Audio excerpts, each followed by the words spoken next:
Hi, ladies, welcome back to my channel. So, I wanted to talk to you about why beauty can be a curse if you are not careful and how to avoid this. And I think it's a very important topic because a lot of times, especially the whole pretty privilege topic has kind of blown up.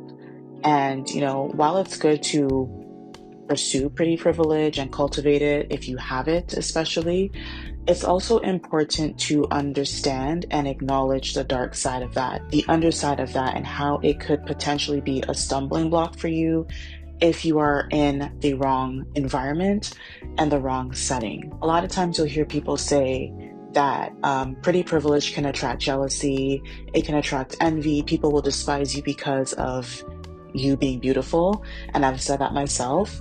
And while that is true, I think that there's a responsibility for you if you are a naturally beautiful woman, or if you are a woman who happens to put herself together and maybe the other women around you don't put themselves together, but you guys, I don't know, would be considered conventionally average looking. If you can manage to find a way to look better than the rest, people will envy you. And that goes for big girls too.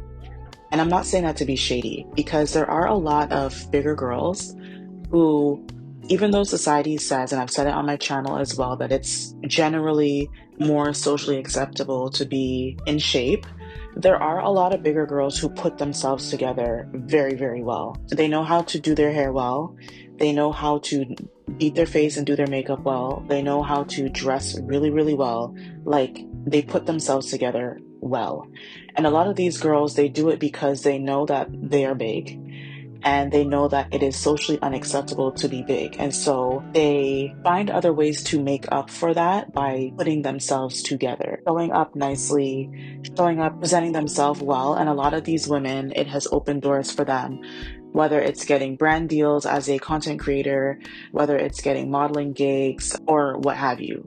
They still obviously have to contend with being a bigger woman because, again, people will punish you for that, but they find ways to compensate by making sure that they look excellent at all times.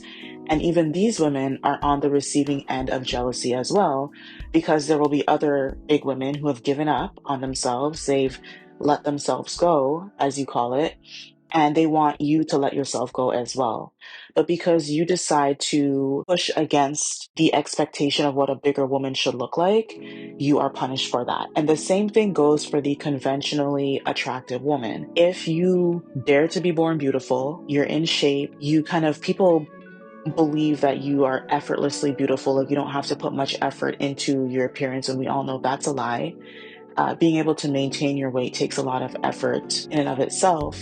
You will be punished because how dare you do absolutely nothing aside from being born? It's a luck of the draw to be born with good genes, and you cultivate that beauty and you show that beauty off unapologetically instead of hiding it as a way to demonstrate that you are not a boastful, prideful woman. People will punish you as a result. And so as a result, that can end up being a curse when it is not protected or cultivated, when you do not protect yourself from people who are jealous. And it can apply to conventionally attractive women as well, who don't know that they're attractive. A lot of times you'll see on TikTok, it's this trend where people will be like, oh, tell me the truth, you think I'm pretty?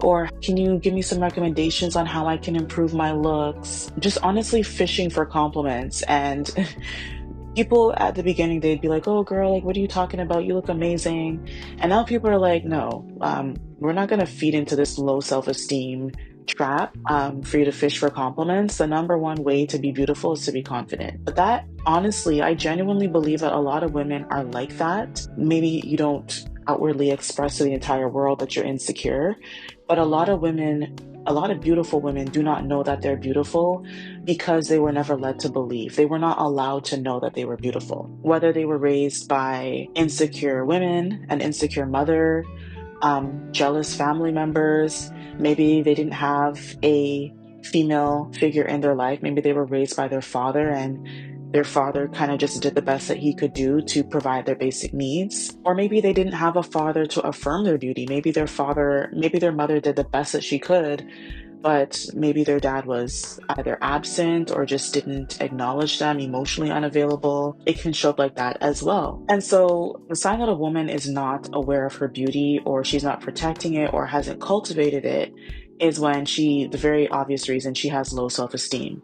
That can again show up as fishing for compliments.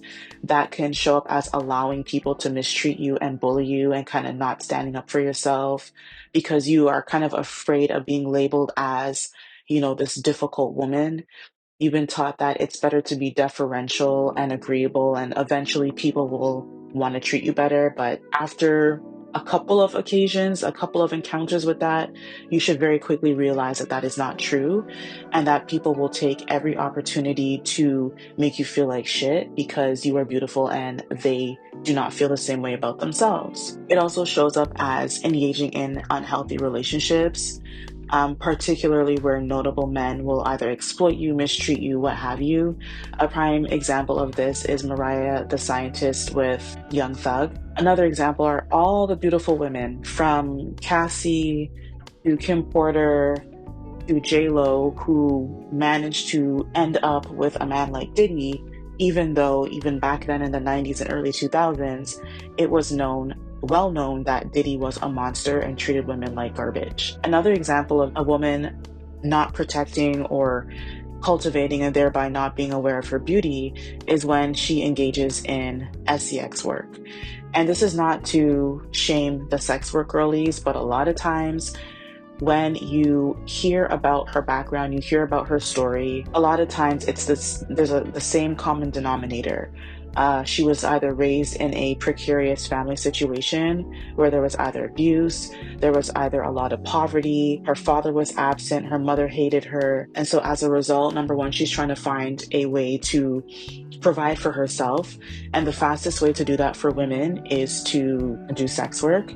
It is the oldest profession, and it's arguably probably the most coveted commodity that you can sell, a woman's body, because women's bodies are beautiful. For decades, centuries, men have been paying to be in the presence of women. And sex work can even go as simple as not even engaging in intercourse with a man, but just a man paying you to go on dates with him and be in the company of a beautiful woman. Anissa, I think her name is, from 90 Day Fiance, the Russian girl that was with that guy George. She also had a background where she was in survival mode. She lived in Russia. Her parents weren't in her life. I don't know if they passed away or abandoned her, whatever, but she was raised by her grandmother. And so even though her grandmother did her absolute best to provide for her, she had limited resources, and Fisa, I'm sorry, not Anissa, and Fisa had to find a way to take care of herself. And again, if you are a beautiful woman or just a woman with a nice figure, the quickest and easiest way to do that is to engage in sex work. And a lot of times it's a man who will proposition you and tell you to do that. Or even Cardi B and Jocelyn Hernandez. They both kind of Jocelyn was raised in Puerto Rico, Cardi B was raised in New York, but they both had precarious family situations where their families were severely impoverished, and they were kind of responsible for taking care of the family, which is a very, very common narrative for a lot of women of color, especially daughters of immigrants. And so if you are a young woman who didn't have the opportunity to pursue her education, and honestly, even pursuing your education is a long game in acquiring a better life. It is more sustainable, obviously. It is better for you to play the long game and get an education and then get a good job. Obviously, if you're in a precarious situation, waiting 10, 20 years for your career to play out is not going to help you in your situation right now. So a lot of women, they find themselves going to the strip club. And that was the story of Jocelyn and Cardi B. On the surface, it's a lot of glitz and glam, but underneath, it's a lot of tears and loneliness, and I can't wait to get the hell out of here. Which is why a lot of those dancers, bottle service girls, they work really, really hard. They put in the hours. They save up their money, and then they end up buying businesses. They go into music, whatever, anything, the quickest, easiest way to get out of that lifestyle. I went on a long tangent, but I think it's a very important point to raise, to also humanize women who do sex work. A lot of women will hate and be like, oh, you're just a hoe and you don't have any morals, when a lot of times it's because I was raised in an environment where my beauty was not cultivated properly and protected. I had to use my beauty in a way that would ultimately exploit me to get out of this precarious situation. Even before you get to that stage, a lot of times it shows up as depression and anxiety, and you can see it as early as like middle school or high school. Think back to a time when, and maybe this was even you, think back to a time when, the really, really pretty girl had just like a lot of issues. And when you speak to her, it's always like, oh, my mom, she just got a new boyfriend and her new boyfriend is abusive, or my mom, we're always fighting. She treats me like garbage. It's like I'm my mom's enemy. She hates me. And so sometimes, like, those girls are really depressed, or sometimes it shows up as them being really, really mean, wanting to fight other pretty girls who may, especially if you came from a two-parent household, or maybe you have your own baggage, but you just found a way to manage it. It doesn't look like you're struggling, like you have the latest fashion. You're always in like clean clothes, you look nice, your hair's put together. A lot of times those mean girls will want to target you and punish you for having something that they don't have. For others, it shows up as excessive weight gain, acne because of like having depression, having anxiety, or just using food as a comfort to cope, or just not even understanding, especially if you're raised in the Black community. I know it's going to piss off people, but in the Black community, the average Black woman was not taught how to take care of themselves. And so it's kind of like you kind of just eat whatever your cultural food is. And it's not just Black Americans either. Like a lot of African and Caribbean people, they eat very, very carb heavy foods. And they think like, yes, that food is nourishing, but it's nourishing in moderation. But it shouldn't be like a daily staple of you eating pounded yam, you eating cassava, you eating cornbread. Because unless you're training like an Olympian for those very, very rich and nutrient rich, but very dense carbohydrates to fuel you while you're training, it's just going to sit on your body, and that's where you're going to pack on the pounds. Or they think like, oh, because I made this meat stew, or I made this oxtail with a ton of gravy on top, it's very hearty because, meat is good for you, without realizing that, okay, other cultures like Asians, for example, they will eat that when it's the ladies' time of the month, or when a woman just gave birth and she needs to replenish her nutrients that were lost. But outside of that, she's eating very, very light foods, salads, a lot of warm soups with maybe a little bit of meat, but it's loaded with vegetables so that you can nourish your body and allow yourself to burn off any calories that you're not using. Which is why, like, a lot of East Asian women, they're not pounding it out in the gym, and yet they still manage to be very, very slim. Same with Russian women. They're not spending hours lifting heavy weights in the name of weight loss. They just know how to eat intuitively. And those are beauty rituals and beauty routines that are passed down from mothers to their daughters, grandmothers to their granddaughters, whatever. But unfortunately, a lot of Black women lack that. They don't have that guidance. And so instead of getting the guidance, naturally you eat the way that you were taught or that you observe with your mom. And just based on your body composition, based on your metabolism, your hormones, you may end up putting on more weight than your mom or your aunts, and then you end up falling victim to body shaming, where all you did was eat in a way that you were taught. And because you did not know how to manage your weight, you're then shamed by your family members for saying, oh, you're putting on so much weight, you're getting so big.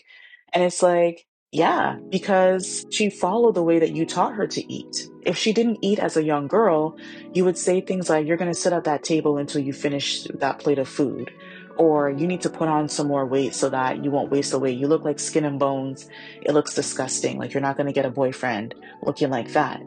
And then when she actually takes your advice, you're surprised that she gets big. You're surprised and even more shocked that she doesn't know how to magically stay slim despite your years of bad advice that she took. And so this is the plight of a lot of Black women, where they have to start from scratch. They have to unlearn a lot of unhealthy practices that they were taught while also simultaneously being demonized for not knowing any better. It also shows up as a lot of hormonal issues, whether it's from unhealthy eating habits or lifestyle choices in general, whether it's from excessive stress of just life. It shows up like that, which is why a lot of Black women have PCOS. A lot of Black women have thyroid issues. A lot of Black women have heavy periods, fibroids, polyps, because of an accumulation of all these factors that I just mentioned. You may be thinking, okay, well, what does this have to do with being pretty?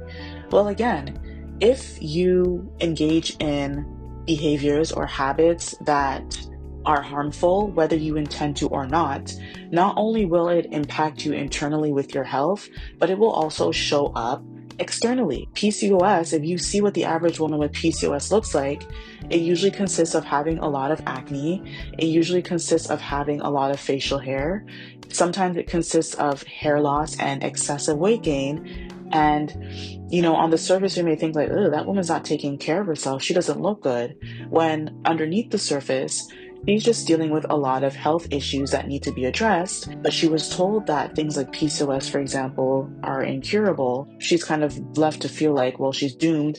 This is how you're going to look like forever. And even if you don't deal with health issues, if you kind of leave yourself in an environment where you are constantly being bullied or harassed, as a pretty girl, maybe you don't look your best because, again, you weren't taught how to look good, then it can continue to be a spiral where you're left as prey for various predators, whether it's continuous bullying and harassment by other women or encountering predatory men who want to take advantage of you. You can find yourself as a victim unless you clock that you are in this situation and find a way to get out of it, to protect yourself, to have boundaries, so that not only can you heal from these harmful relationships, but then you can actually have the space to cultivate your beauty and look your best. This is why having an insecure mom and or a dad who doesn't affirm your beauty is dangerous, because it'll leave you vulnerable to seek validation from other people. Which is why, again, a lot of Black women